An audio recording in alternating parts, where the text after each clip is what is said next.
สบายดีทุกคนมื้อนี้เราจะมาเบิ่งวิธีห่อเกี๊ยวในแต่ละแบบนำกันเนาะก่อนอื่นจะมาเฮ็ดแผ่นเกี๊ยวที่มี2สีปนกัน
แบบห่อธรรมดาหรือแบบทั่วไป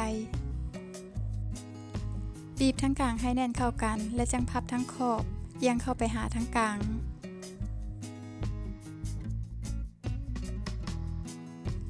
แล้วละบีบขอบของมันให้แน่นเข้ากันเติมอีก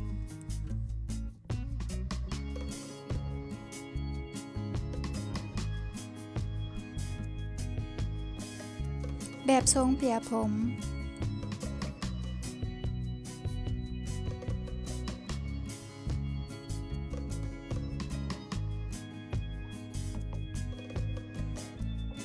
แบบรูปเดือนเสี่ยวที่พับไปทางเดียวกัน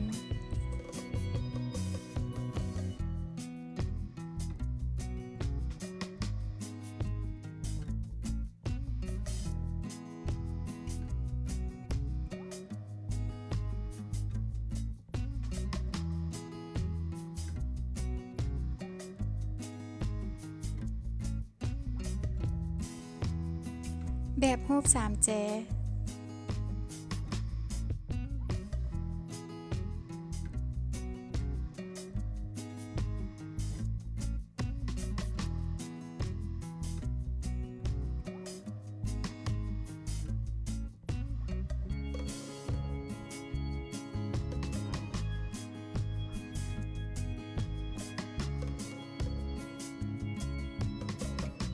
แบบหอยเซลล์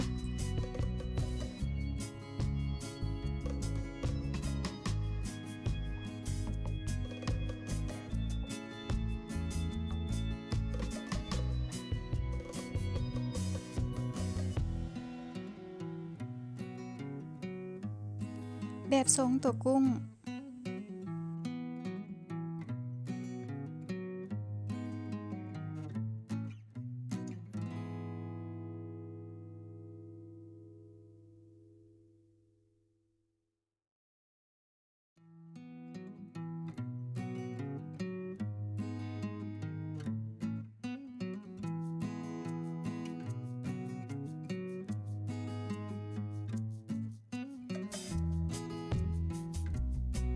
แบบเชือกพันกัน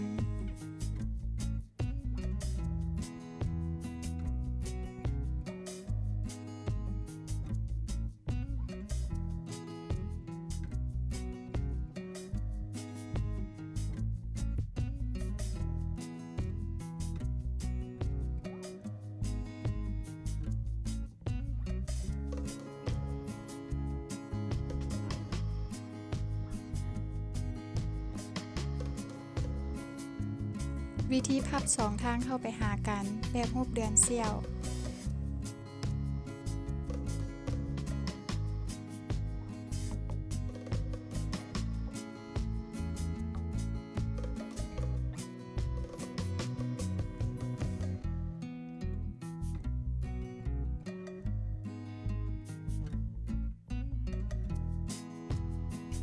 แบบห่อง่ายๆไวๆ